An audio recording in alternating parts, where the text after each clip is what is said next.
और विशाल जंगल के बीच एक ऐसा स्थान था जहां जाने से सभी जानवर डरते थे। वहां एक बहुत पुराना बरगद का पेड़ खड़ा था।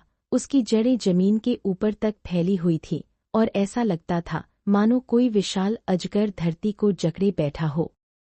जंगल के बुजुर्ग जानवरों का कहना था कि उस बरगद के नीचे एक रहस्यमयी दरवाज़ा छिपा है, लेकिन किसी ने उसे कभी देखा नहीं था। एक दिन सुबह का समय था। सूरज की किरणें पेड़ों के बीच से छनकर जंगल को सुनहरा बना रही थीं। छोटा खरगोश चिंकू अपनी माँ के लिए गाजर ढूंढ रहा था। वह उछलता कूदता जंगल के नए हिस्सों में पहुंच गया। अचानक उसे जमीन के नीचे से चमकती हुई रोशनी दिखाई दी। ये कैसी रोशनी है? चिंकू ने खुद से कहा। वह धीरे धीरे आगे बढ़ा। जैसे ही उसने सूखी पत्तियां हटाईं, उसके पैरों के नीचे की मिट्टी चमकने लगी। डर और उत्सुकता दोनों उसके मन में थे। उसने एक लकड़ी उठाई और मिट्टी खोदने लगा। कुछ देर बाद उसे धातु जैसी किसी चीज से टकराने की आवाज सुनाई दी। जन जन। चिंकू की धड़कन तेज हो गई। उसने और मिट्टी हटाई। तभी उसके सामने एक विशाल सुनहरा दरवाज़ा दिखाई दिया। दरवाजे पर अजीब चिन्ह बने हुए थे जो नीली रोशनी से चमक रहे थे। चिंकू की आंखें आश्चर्य से फैल गईं। तभी दरवाजे के अंदर से धीमी आवाज आई। समय आ गया है। चिंकू बुरी तरह डर गया। वह जितनी तेज दौड़ सकता था दौड़ पड़ा। कुछ ही देर में वह जंगल के राजा शेरू शेर के पास पहुंच गया। शेरू उस समय नदी किनारे बैठा था। महाराज महाराज, चिंकू हाँफते हुए बोला।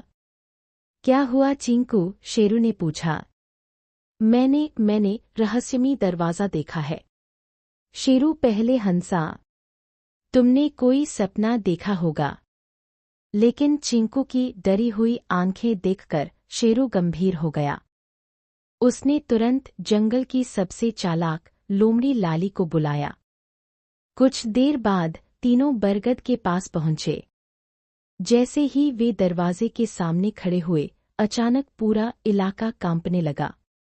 धरती हिल उठी। पेड़ों से पक्षी उड़ गए। दरवाजे पर बने चिन्ह चमकने लगे। और फिर धड़ाम, दरवाज़ा अपने आप थोड़ा खुल गया। अंदर से सुनहरी रोशनी बाहर निकलने लगी। तीनों जानवर स्तब्ध रह गए।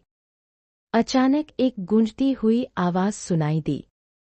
जो साहसी होगा, जो बुद्धिमान होगा और जो सच्चा होगा, वही आगे बढ़ सकेगा। शेरू ने गर्जना की। हम इस रहस्य का पता लगाएंगे, लोमड़ी लाली ने कहा। लेकिन सावधानी से, मुझे लगता है यहाँ कोई जादू है। तीनों धीरे धीरे दरवाजे के अंदर प्रवेश करने लगे। अंदर एक लंबी सुरंग थी। दीवारों पर चमकते हुए चित्र बने थे। उन चित्रों में जंगल का भविष्य दिखाई दे रहा था। एक चित्र में पूरा जंगल सूखा हुआ था। दूसरे में सभी जानवर खुशी से रह रहे थे। तीसरे चित्र में एक भयानक काला साया दिखाई दे रहा था। चिंकू डर गया। ये कौन है? तभी वही रहस्यमयी आवाज फिर गूंजी। अंधकार का राजा लौट रहा है। तीनों के शरीर में सिहरन दौड़ गई।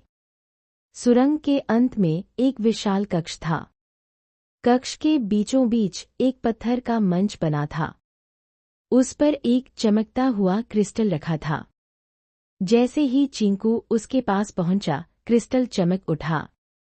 अचानक पूरा कक्ष रोशनी से भर गया। एक जादुई छवि सामने प्रकट हुई। वह एक बूढ़ा शेर था। उसकी आंखों में अजीब चमक थी। उसने कहा, मैं इस जंगल का पहला रक्षक हूँ। शेरू हैरान रह गया। रक्षक? बूढ़े शेर ने सिर हिलाया। सैकड़ों साल पहले इस जंगल पर अंधकार के राजा का हमला हुआ था। उसकी शक्ति इतनी भयानक थी कि पूरा जंगल नष्ट हो सकता था। तब जंगल के रक्षकों ने उसे एक जादुई कारागार में कैद कर दिया। लेकिन अब उसकी कैद कमजोर हो रही है। चिंकू कांप उठा। क्या वह वापस आ जाएगा? बूढ़े शेर ने गंभीर स्वर में कहा। यदि 3 रक्षक नहीं मिले तो हाँ। लोमड़ी लाली ने पूछा। वे 3 रक्षक कौन हैं? तभी क्रिस्टल से 3 किरणें निकली। पहली किरण शेरू पर पड़ी, दूसरी लाली पर, तीसरी चिंकू पर। पूरा कक्ष चमक उठा। बूढ़ा शेर मुस्कुराया। तुम तीनों चुने गए हो। तीनों एक दूसरे को देखने लगे। उन्हें विश्वास ही नहीं हो रहा था।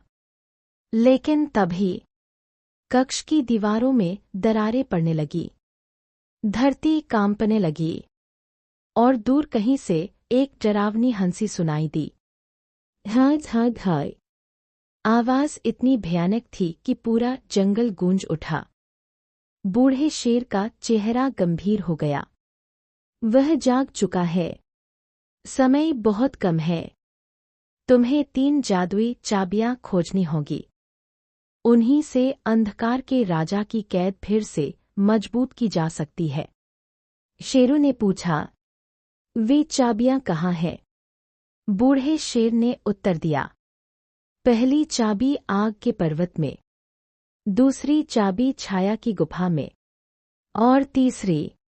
वह कुछ बोल पाता उससे पहले क्रिस्टल फट गया। धड़ाम। पूरा कक्ष अंधेरे में डूब गया और उसी क्षण 2 लाल आंखें अंधेरे में चमकी, जिन्हें देखकर तीनों के होश उड़ गए। जारी रहेगा। दाईं ओर इशारा करती तर्जनी अगला भाग और भी रोमांचक होगा, जहां शेरू, चिंकू और लाली पहली जादुई चाबी की खोज में आग के पर्वत की खतरनाक यात्रा पर निकलेंगे।